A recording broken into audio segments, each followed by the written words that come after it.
In this episode of In the Trenches with Dave Lapham, brought to you by First Star Logistics, our guest is Corey Dillon. Man, this guy, you talk about a combination of speed and power. Unbelievable.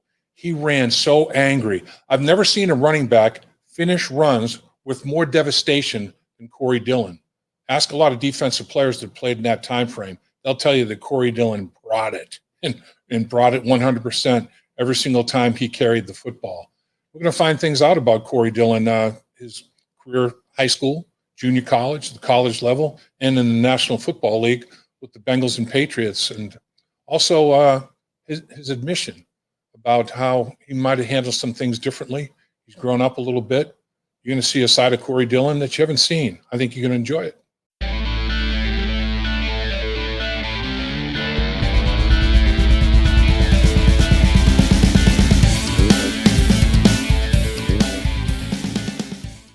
Welcome to our beautiful studios at First Star Logistics for another edition of In the Trenches with Dave Lapham, brought to you by First Star Logistics. And special guest today, the legendary, the iconic Corey Dillon. What's going on, my man? How you doing? Ain't nothing much. Thanks for having me. I'll tell you what, you were the most fierce running back. You finished runs with more authority than anybody I've ever seen. How's your body doing these days? You know what? Not bad. It's holding up. But I do feel it when it's cold in the morning, though. I'll tell you that much. I hear that. This is going to be a Corey Dillon, this is your football life kind of podcast. 11,241 yards rushing in 10 NFL seasons, and 82 rushing touchdowns in 10 NFL seasons, over 8 per season. And the consistency with which you rush for touchdowns.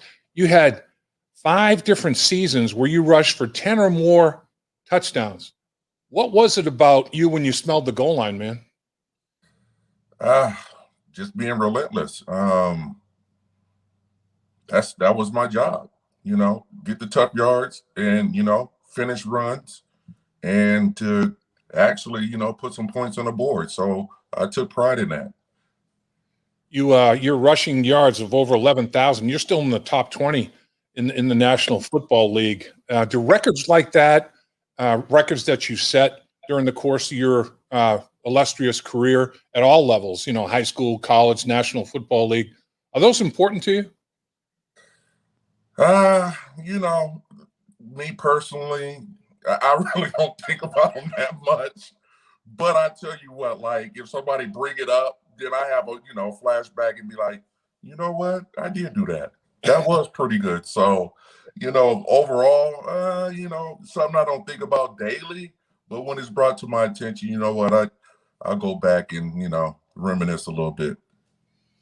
All right, so let's start back at high school. Let's go back to the high school days of Corey Dillon, Franklin High School, and let's see, you got Parade, USA Today, Best in the West, Tom Fleming All-American Awards as a running back in high school, as well as the fact that you were an unbelievable catcher in baseball, and you were all Metro, and you were selected by the San Diego Padres to play Major League Baseball potentially. Was that a tough decision? Did your love of baseball, was it as much as football, or did one supersede the other? What was going on there while you were playing high school sports? Well, you know what? Growing up, I played them both equally, and I love baseball just like I love football. The thing that kind of took me the football route was I was afraid of getting stuck in the minor leagues, So I had to make a decision, like, do I go the baseball route, and who knows, you could be stuck there for X amount of years, or do I pursue football where it's, it's right there. If you're good, you'll make it, So I just chose the football route, and, in hindsight, thinking about it, man, I probably should have stuck with baseball. My body probably wouldn't feel the way it does. But you know what? Back then, football was always my first love, and I just went with my heart and chose football. So as a catcher, were you like a great defensive catcher, big arm, big gun on you? Listen, I didn't only play catcher. I played third, second, left field, center. Wow. So I was all over the place, and I was a pretty good baseball player as well. What you hit? I mean, were you a power hitter? Were you a big stick? Oh, I led the league in home runs. I batted like 475 one year. So yeah, I love baseball. I mean, it kind of, the hand-eye coordination kind of, transfer over into the football too. I was just an athlete. That's the thing that people, I think, really never gave you as much credit as you deserve. Your ability to catch the ball out of the backfield and get you in space with the ball in your hands, receiving a football. You made a lot of big plays as a receiver out of the backfield that way. You know what? Our offense wasn't set up like that. Where right. We was going to get a lot of swing passes or route running. It wasn't set up that way. But opportunity came. You got to throw me the ball and catch it and try to do something with it. The thing also about you is your ability to not only you were one of these special backs that could run you over, then run away from you. I mean, you had really good speed. What was your 40 time?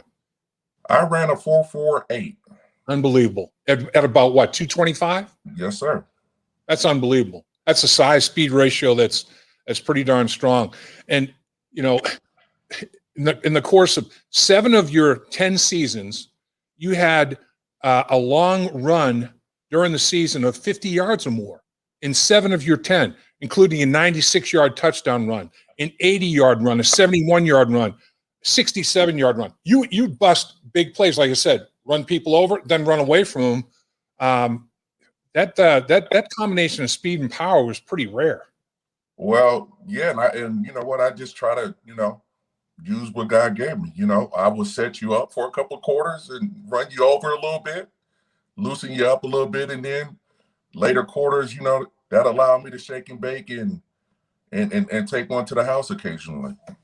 And let's face it, in your career with the Bengals, they had a stretch where really couldn't find a quarterback. And so, I mean, the box got loaded now. It wasn't 8 in the box. It was maybe 9. And the coach was back there too, right? Coaches, it was Canada with coaches, 12.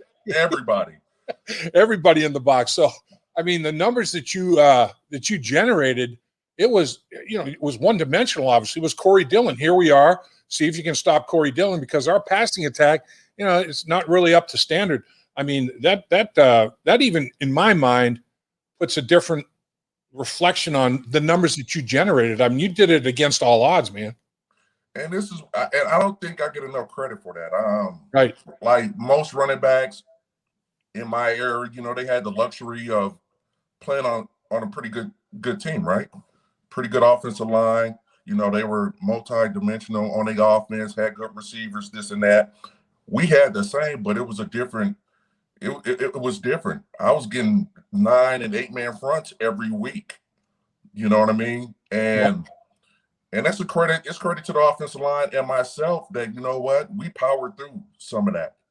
We knew what we had to do. We knew what we were good at.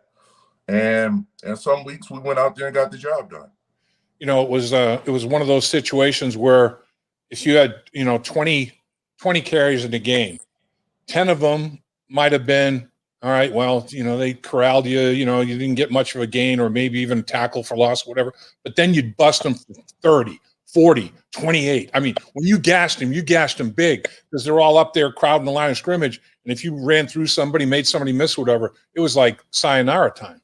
Yeah. And I was like every week, I knew what to expect. I knew what I was going up against.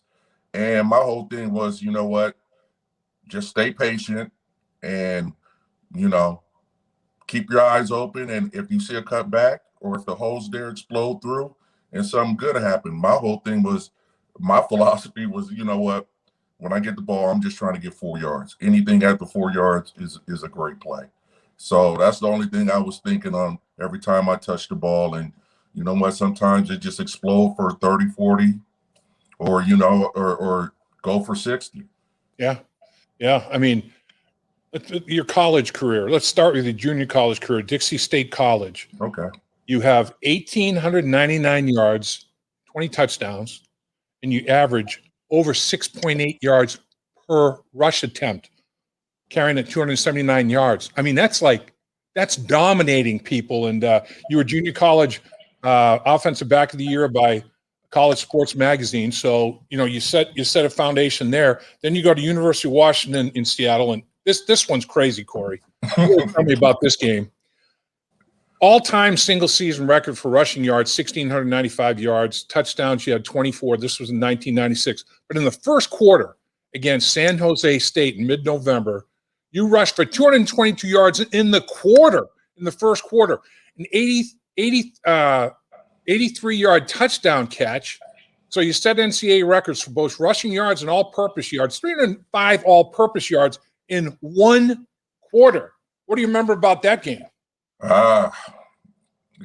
had some hogs up front at the University of Washington, and Benji Olsen, Bob Sapp, Olin Kreutz. We had some professionals playing at the college level. Yeah, and that game was was rainy. It was kind of chilly. It was cold. It's Seattle. I'm used to it, and I don't know, man. I was just in a zone. It seemed like every time I touched the ball, there was a big hole, and I just scampered off and just kept running. So in that game, it didn't seem real. I wasn't even exhausted or tired or anything of the sort. After the quarter, I looked and they showed the stats, and I was like, no way, I just didn't do that. So I kind of shocked myself that game. I'm telling you, that's mind-boggling when you think about it, and you prorate it 4 quarters. You're talking about 880 yeah, right. rushing in the game, and you just let me play one more quarter. Really. Right. Let me have 600 scrimmage yards and a half. It could have happened that game. Who knows? Unbelievable. All right, so then you come to the Cincinnati Bengals in a couple of games that I remember very well, obviously, and I'm sure you've got some solid memories about it. All right, you rushed 39 times for 246 yards and 4 touchdowns. You beat the Tennessee Oilers 41-14, and you break Jim Brown's rookie rushing record that had stood for 40 years. What was that like to break a record set by the legendary Jim Brown? What went through your mind at that point?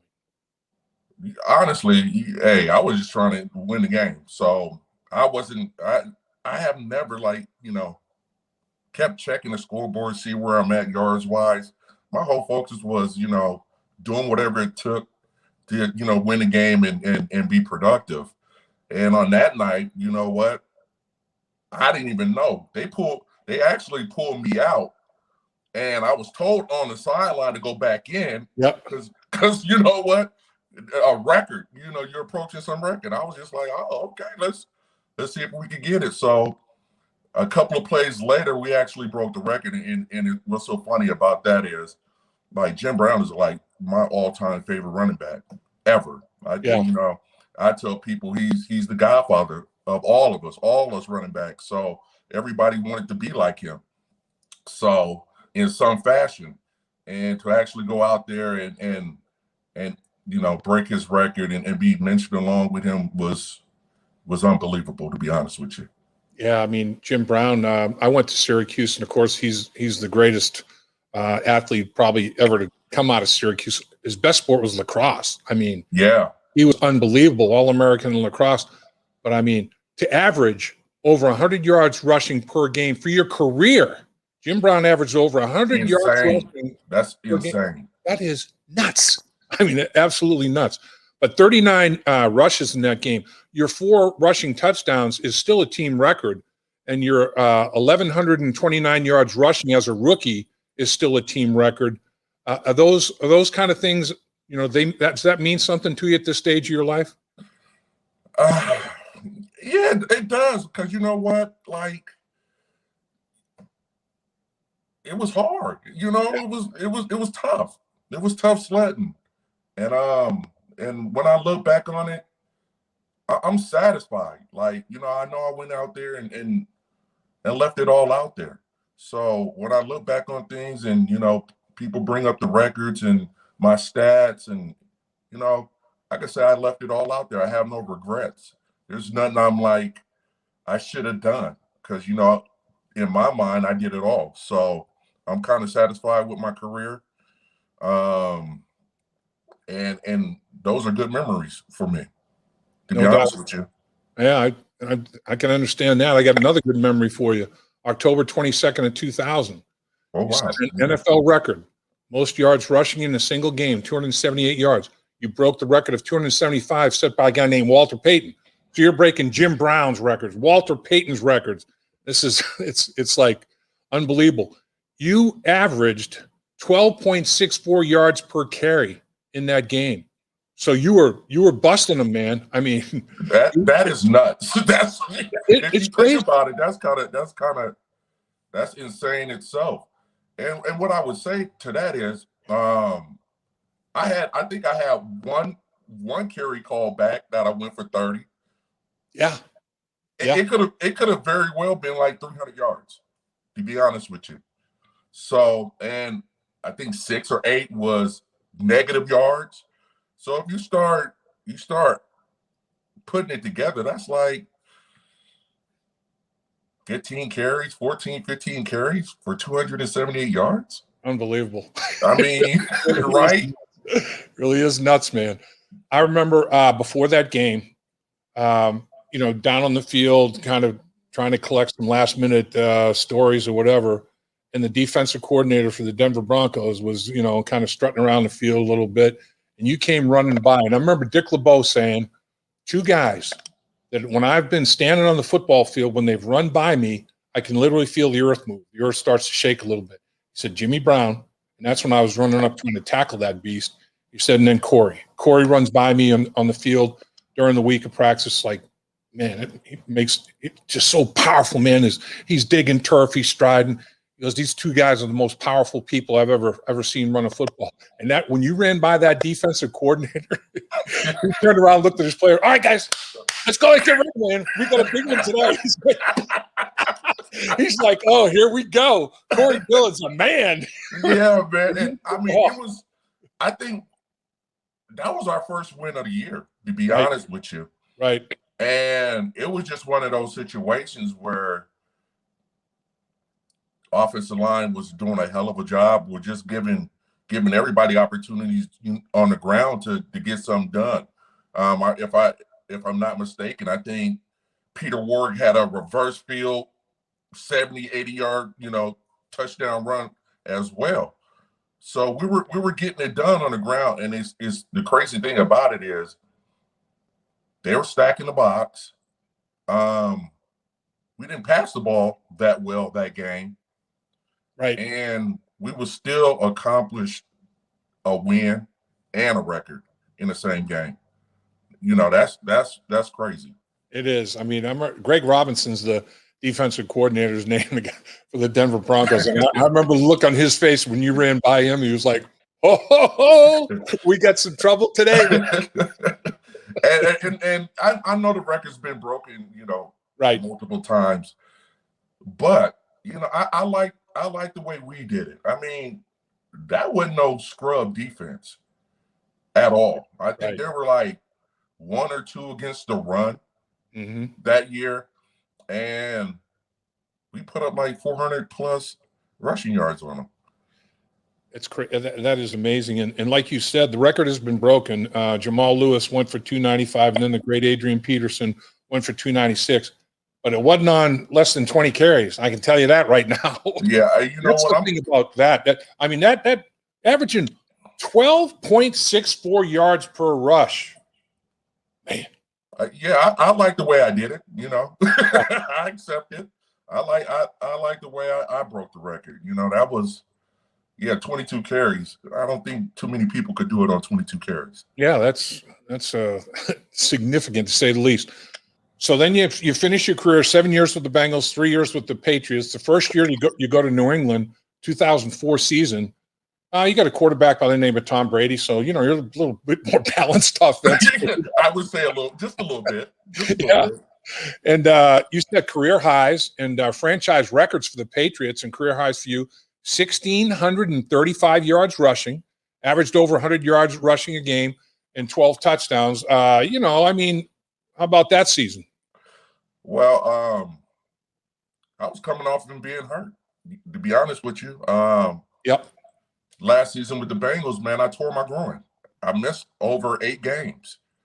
So just being inspired to go out there and be myself again was something I wanted to do. So I was the passion was there. I wanted to show up, I'm going to a new situation, and there was a lot of things, leaving Cincinnati, which I wanted to resolve, by showing up and playing well. And I think that inspired me to go up to New England and get the job done. And I got to tell you something, it wasn't easy, because they just won a Super Bowl. They just came off and winning a Super Bowl. Right. I was getting we were getting everybody best shot every week. So it wasn't a cakewalk up there. It was tough. It was a grind. And you know what? We got it done. Won a Super Bowl. I'll tell you, man, with a guy with your physical abilities that has a chip on his shoulder about as big as a 2x4. Woo! That's a big combination. 04, I wasn't in a playing mood. I was serious. I was dead serious about, getting back to being me and going and finishing the job. So it turns out, you know what, we won a Super Bowl in the process as well. Yep. In the playoffs, in 3 postseason games, you rushed for 292 yards, damn near 100 yards a game, caught 9 passes for 53 yards and a couple of touchdowns. So during the playoffs and the Super Bowl, you showed up. I mean, when you had to play your best in the biggest game, you did that. How satisfying was that? It was great. And you know what? And it was a compliment to, the teammates around me, because that was my first time. They've been there before. Right. And what helped me was them, how calm they were in all situations. I mean, it could be a do or die situation. And then you sit there and look at Tom Brady, and he's so super cool. That kind of made me, relax and be like, yeah, we got this. So it was my teammates that helped me in those situations of, being calm and just focus on getting the job done. In your final year with the Patriots, Curtis Martin retired, and you finished that season. While you were playing that year, you were the leading active rusher in the National Football League. Nobody playing in the league that year had rushed for more yards than Corey Dillon. Was that a meaningful season for you? Yeah, and it mean I'm old too. I mean, I got old real quick, but no, yeah. I just think, you know what, it meant a lot. But I just think year 10, I was just mentally, it was just time for me to go. I think I was, just kind of burnt out of running and running and running and running. And I think I made the right call. Yeah, I could have probably went on and played 2 or 3 more years.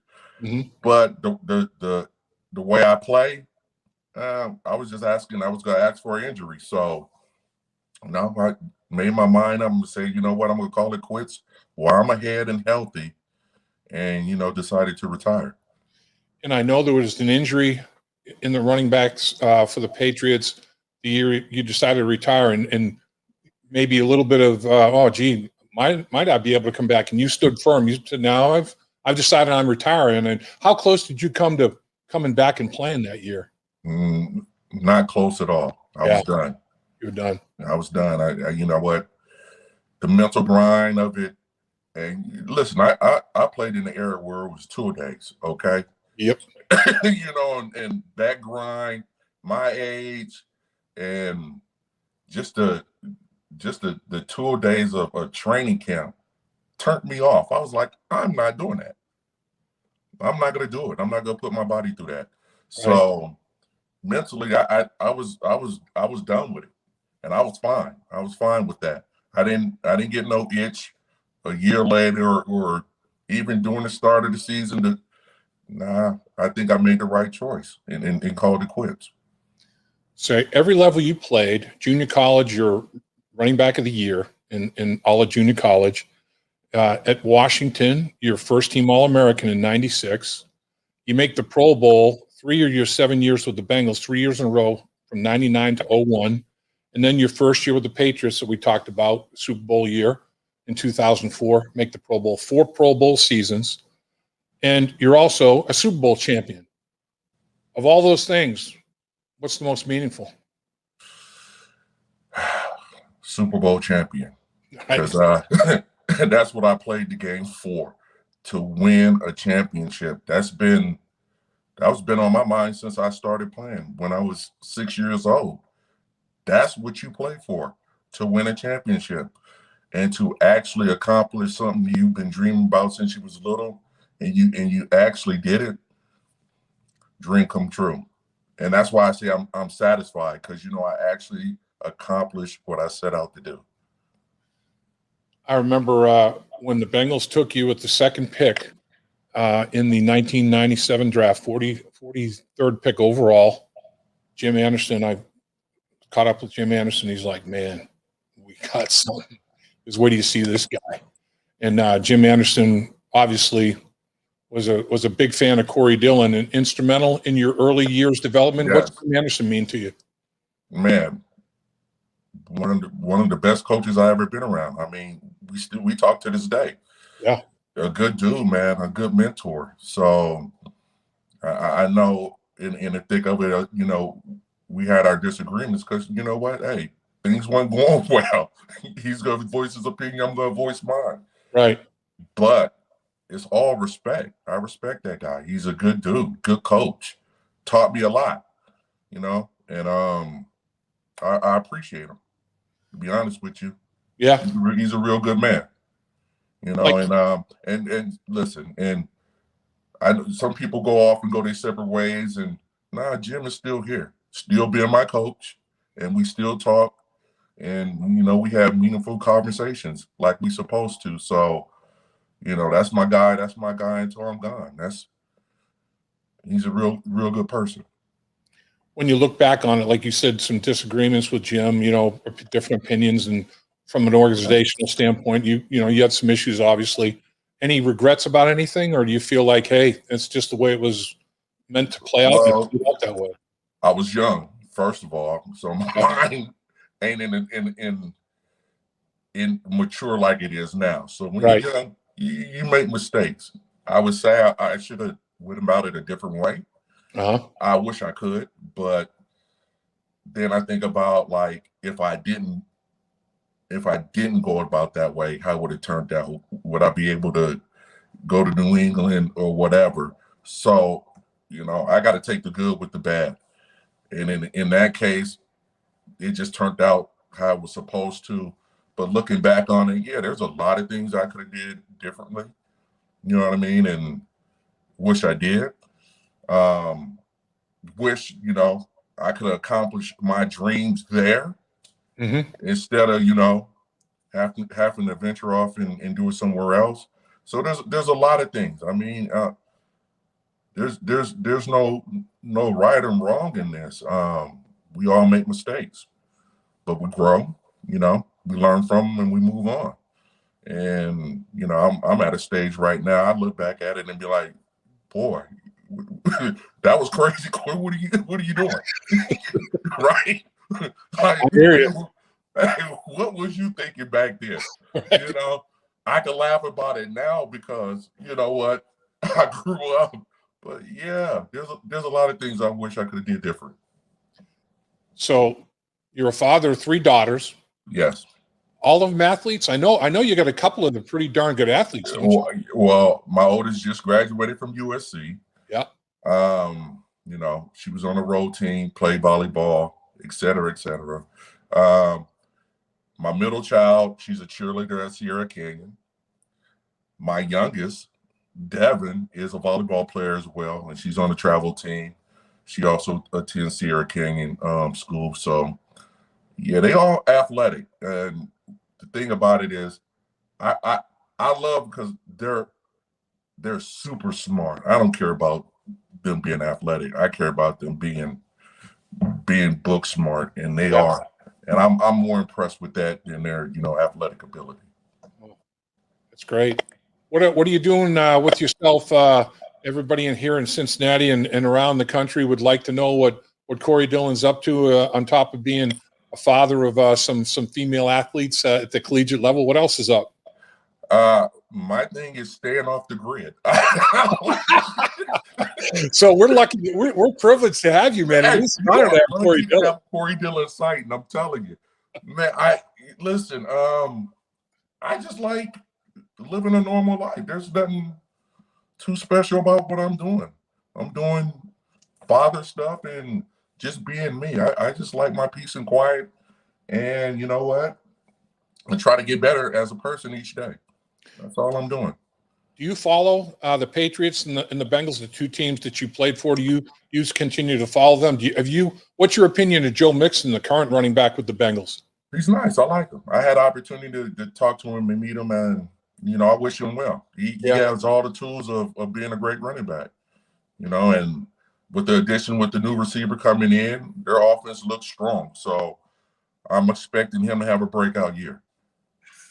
Yeah, you guys. I mean, there are some similarities with yourself and Joe Mixon. Similar size. He's got speed and power. He catches the ball well out of the backfield. There are some similarities, but like I said before, man, Corey Dillon, you'd run angry, man, and just finish people. I've never seen a guy with more physicality running the football than Corey Dillon, I swear. I only knew how to play one way, and that was hard and fast.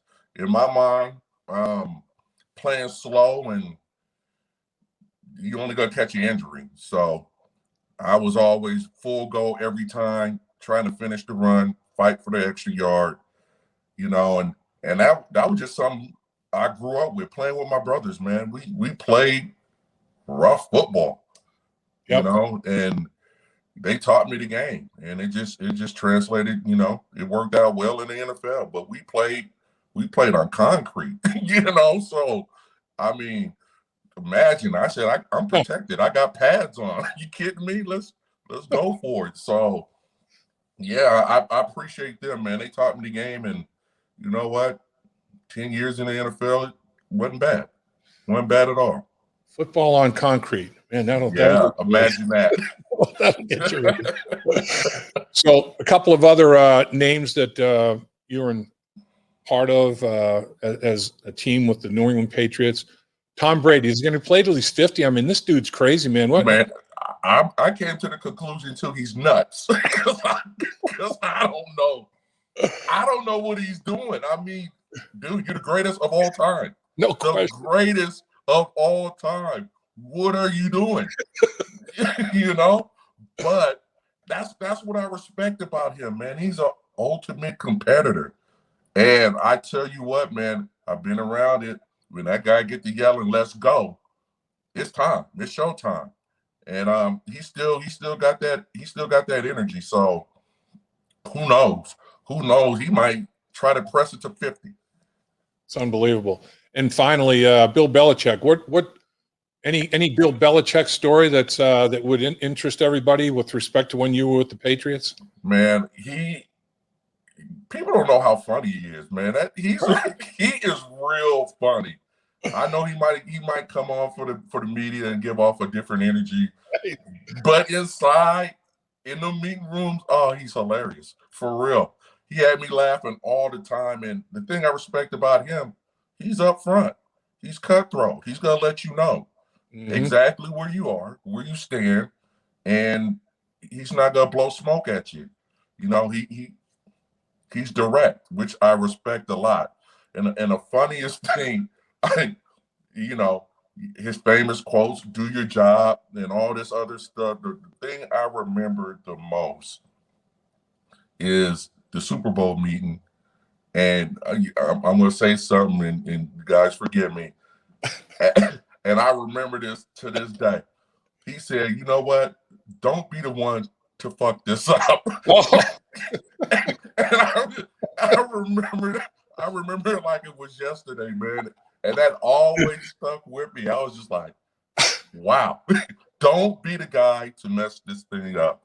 And that's motivation enough. So yeah, he's a great coach, genius, man. He is who he is. And he earned it. You know what I mean? I hear you. The Bengals are got a Ring of Honor, Corey. I mean, Paul Brown and Anthony Munoz are the first two in the Ring of Honor. They're in the Pro Football Hall of Fame, so makes sense that they lead off the Ring of Honor. What would it mean? What would it mean for you to be in the Ring of Honor? That would be great. That would be, you know what, icing on the cake. You know, it'd be well deserved. I earned it, you know, along with all other nominees. But I will say this though. Ken Anderson, yep. Ken Riley, yep. Shouldn't be no vote on them. They should be up there right now, along with Munoz and everybody else. That's two people you shouldn't have to vote on. You know, that should be automatic. They should be in Canton. They should be in Canton in the Pro Football Hall of Fame. Exactly. This is what I'm saying. That should be an automatic bid.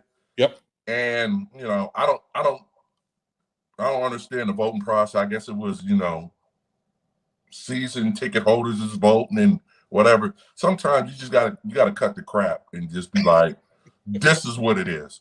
Put these people in, and you know, set a new trend. You know, bring some new energy. That would set the season in motion, man. Both Kens should be in there automatically, hands down, no argument. Here. I'll tell you, you know, it's Kenny Riley, teammates with both those guys. The two Kens are they're special football players, special people, and yeah, I'm 100% behind everything you just said. No question about it. Yeah, I mean, yeah, that's a no-brainer. That's a no-brainer. And you know, we sometimes we get caught up in the political side of stuff. Them two, that's a win-win for Cincinnati and everybody else. And it's simple. It's automatic. They're one of the greatest to ever do it there. So why not? I hear you, sir. Hey, Corey, I'll tell you what. You were phenomenal. Appreciate you carving time. I'm glad I got you off the grid for a little while. I'm glad I got you on the grid. To visit for a little while, and you were great. And I'll tell you what, man. To this day, you ran as a former offensive lineman. All I can say is I would have loved to have blocked for Corey Dillon, because you would have been such a every time I watched you bust somebody big time, you know, put cleat marks on their waffle belly and put cleat marks up and down their chest and stomach. That would have been a motivation for me. And you motivated a lot of linemen over the years, my man. No question about it. Thanks, Dave. And it would have been an honor to have a big guy, Dave, blocking for me. Trust me. Well, I definitely would have tried to get him out of your way and make sure that you didn't crush me in my backside. Have a great one, my man. Appreciate your time. No problem. Thanks, Dave. Thank you, Corey. Hi, Dave Lapham here. Have you heard about In the Trenches with Dave Lapham, presented by First Star Logistics? Catch new episodes from the world of sports and broadcasting. Search for In the Trenches with Dave Lapham on YouTube or wherever you get your podcasts.